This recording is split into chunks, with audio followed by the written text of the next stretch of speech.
Would you believe me if I said that a cold call on a Friday counts for more than a cold call on a Tuesday?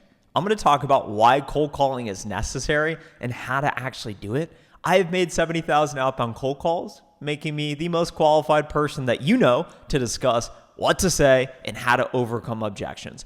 Prospects will answer your calls during business hours, Monday to Friday. This gives you 10 cold calling blocks over the course of a week. Morning, 8 a.m. to 10 a.m., afternoon, 3 p.m. to 5 p.m. Anytime a single cold calling block is missed, 10% of your total output capacity is lost. So if it's Friday afternoon and you're thinking, prospects don't want to be bothered. If you're thinking it's Monday morning, no one's going to answer the phone. If you miss a single cold calling block, you are destroying your chances of maximizing your potential. So if the average rep is not calling during the hard to call times, that means the impossible to reach prospects are receiving less calls, therefore making it easier for you to connect with those prospects and set more meetings. You are one call away from changing your week, month, quarter at any given moment. Never underestimate the power of a cold call. The reason why cold calling is necessary is because it is a matter of survival.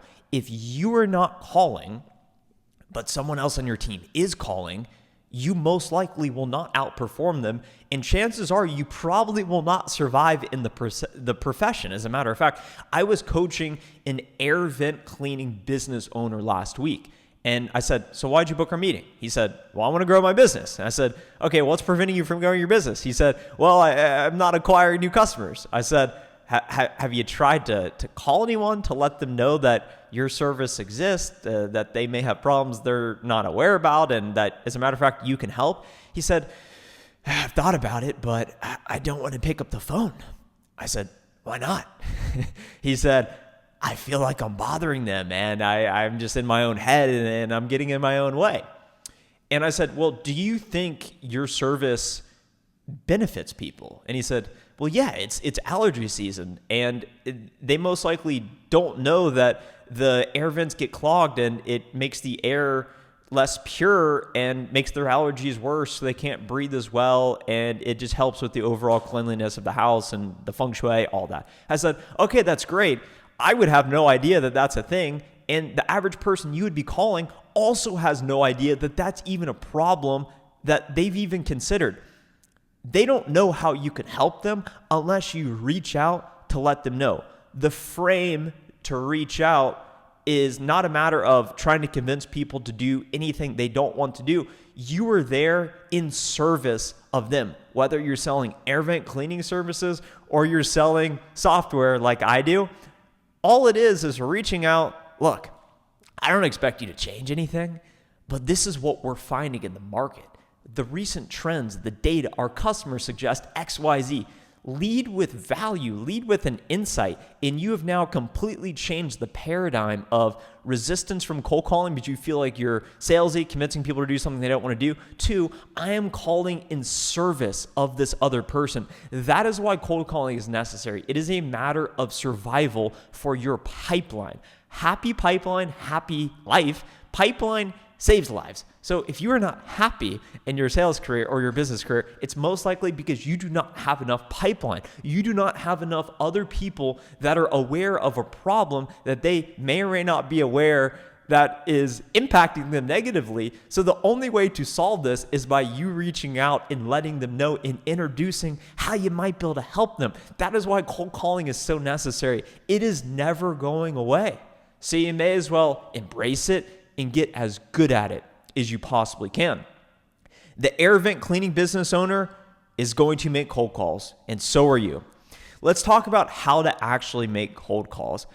I'm going to share a few best practices that you can start using today for your script and objection handling. The cold call always should be the opening.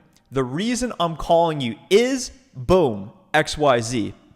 What you want to do is let the prospects know who you are, why you are calling them specifically, and what you want. Psychologically, when they receive that call and they do not recognize the number and they have no idea who you are, they are going to be a bit skeptical. Do you blame them? So you got to let them know, hey, Trent, this is Jim from YouTube. How are you?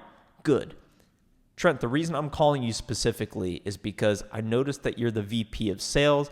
We work with leaders like yourself to help them to increase pipeline and send win rates through the roof. Any of those priorities top of mind for your team today? As a matter of fact, they are. I do care about those. That's all you got to do. The reason I'm calling you is, boom, lead with value. And one other point I'll make here is I was speaking with an SDR yesterday, and he's 5 months in. He's very oriented around feature selling. Hey, we have the best analytics. Hey, we have AI. Hey, we're better than our competitors. That may work with low-level contacts, managers and directors. If you are calling VPs and C-levels, you got to think about, as a result of using those features, how does it positively impact their business? What does it do for the business? What is the value? What is the return? If you're selling a social media software like he was, it increases conversions. It reduces ad spend on non-converting campaigns. It helps better address your target market in one place. Whatever the outcome is to their business, lead with that as the reason, and that is the shift. As you think about objection handling, it is a matter of recognition and frame shifting. What I mean by this is, as soon as they give you an objection, I don't have budget, now is not a good time, send me an email, I don't want to speak with you, I don't accept cold calls, whatever. Recognize them. We're not talking money today. I'm really glad you have a vendor you feel pleased about. I don't expect you to change anything. Recognize whatever they just said. Yeah, I'd love to send you an email. Is Trent@google.com still the best email to reach you? Yeah, great. Recognize whatever objection they get you. Acknowledge it. Make them feel heard. And then that gives you a chance to then shift the frame. I don't expect you to change. We want to be your partner.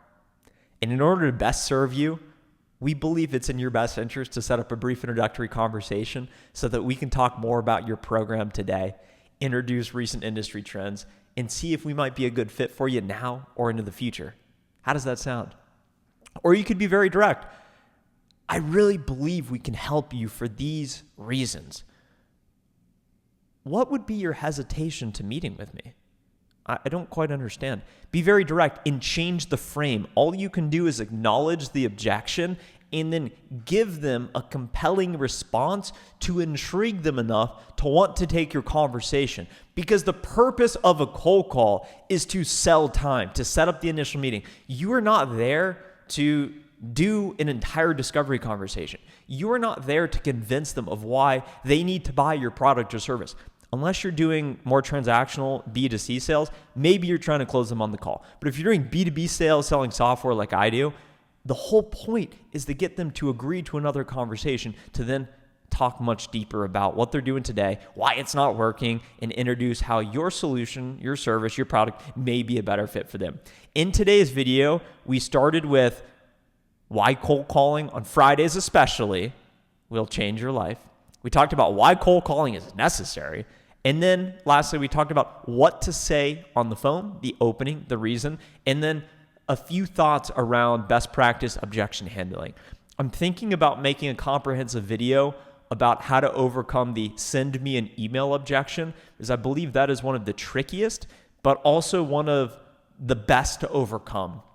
So make sure to subscribe to the channel now not to miss that video, and check out another one of my cold calling videos in the cold calling playlist if you are interested in learning more about cold calling.